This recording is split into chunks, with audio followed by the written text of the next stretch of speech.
With me in the TEDx studio in Amsterdam now is Henrik Schärfe. Just to be sure, which one of you is the real one? We're actually both real. There you go. You're both real? We're both real, but in different ways. Okay, we'll talk about that in a minute. Just tell me about your trip to Brussels recently. Yeah, we went to Brussels for the TEDx Brussels there, which was fun. And then we came down here, and we didn't really have time to box him up the usual way. So we rented a car and put him in the back seat. In the back seat, right? And then what happened? How did people react? I don't think anybody noticed, really, because the traffic is and the fog, and you know. Yeah, and it could be your twin, couldn't it? It could. Yes.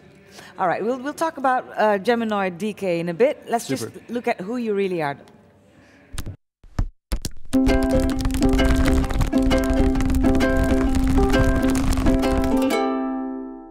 No, this isn't Professor Henrik Schärfe. This is his twin brother, a robot.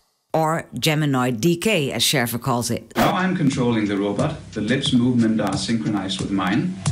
The robot looks exactly like Schärfe, right down to his hairstyle and color, shoulder shrugs and glances. It's a little bit like science fiction, only without the fiction part. We call it science faction. Schärfe wants to test to what extent people would accept human lookalikes in daily life. Robots reading bedtime stories to kids, for example. Hey, you want to hear a bedtime story? Now, people usually object to this idea. And then I ask them, are you happy with a TV or a DVD set doing the same thing? And they typically say, oh, yeah. So I'm interested in what makes up the difference here.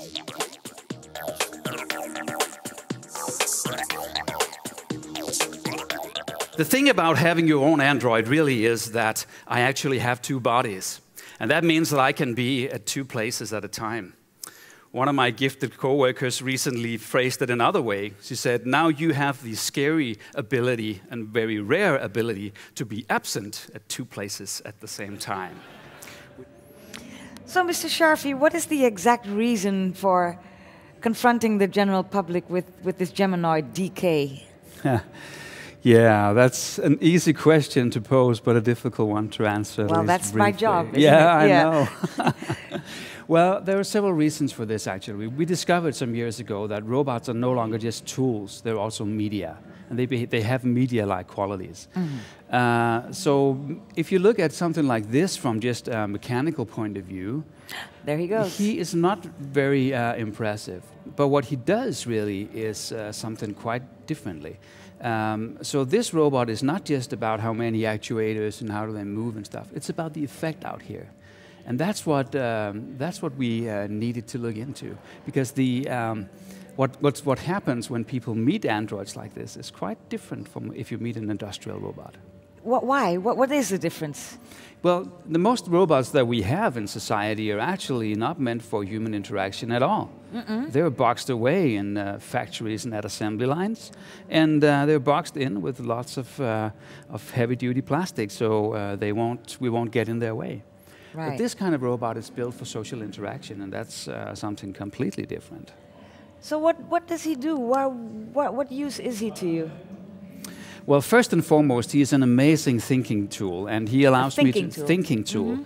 Nobody who meets him is unaffected. So everybody poses questions, and everybody says, wow, this really makes me think about the role of technology in my life. Yeah? Yeah. Right. That's an amazing thing. Could he do stuff without you helping him out? No. Without me, he's at the moment completely helpless. All right. So this robot does not have any kind of artificial intelligence inside him. No. Who fabricated him? He is built at a factory in Tokyo, Japan, called Kokoro. Kokoro actually means heart. Yeah. Which is heart. Heart. Yes, in Japanese. And is he yours, or do you just travel with him? Or? Well, I think technically he belongs to my university. But the question is, if they fire me, let's say, do they want to keep the android? Probably not. No, maybe I get to go with him. But I don't have any immediate plans of leaving the quitting. university. No, let's stay there for a while. I don't know if the camera can catch this. Look at what his eyes are doing. So Yeah. you're actually doing that with your mouse now, right? Yeah, so he's moving a little bit around here. It's absolutely fascinating. The funny thing about androids, though, is that in life, people tend to be somewhat alarmed by their presence. Yeah. Why is that, and do you agree? Well, most of this, I think, comes from science fiction, really. So we have this notion of the android as something that's probably very, very bad, because it might take over the world and screw us all. Reality is actually pretty far from that. We are nowhere near having an android take over of the world. What we do have, though, is a technological takeover of the world.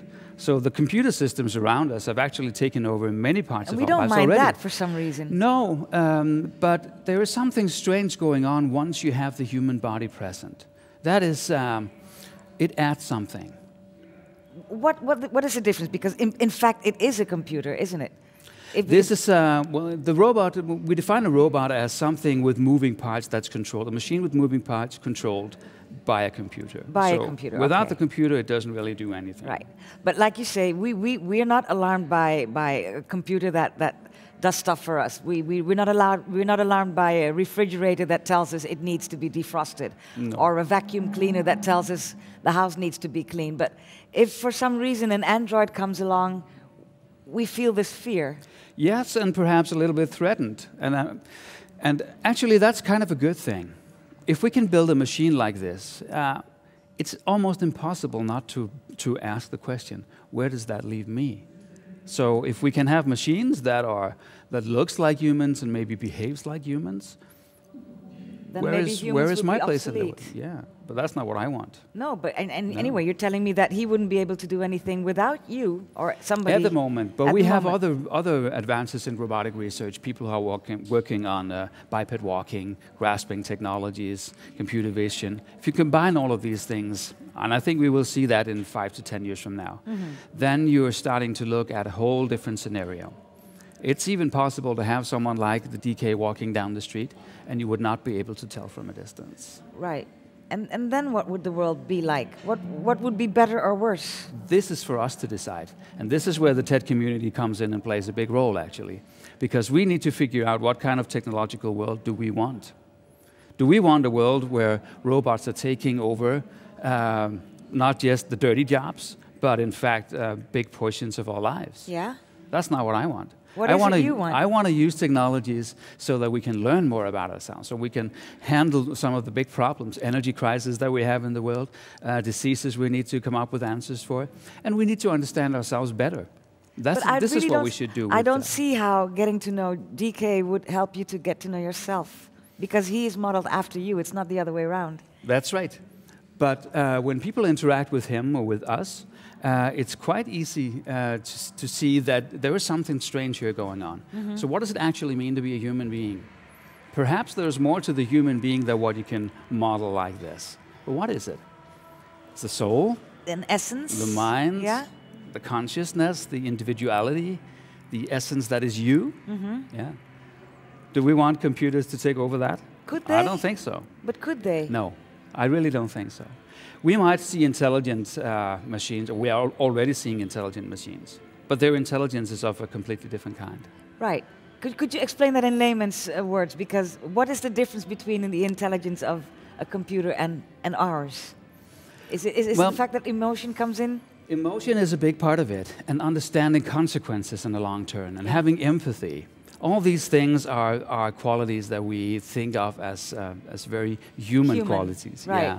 So imagine someone who knows all the right answers. It gets boring after a while. But think of something who makes good decisions. Now that's an interesting person. So it's fairly easy to make machines that come up with a lot of good answers to questions and difficult questions. But they're boring. They can be boring in the long run, and making good decisions is a completely different kind of ballgame. Well, thank you. Just wondering, are you ever lonely with him around, or? I usually smile when I walk through the door, and he's there. And he's there.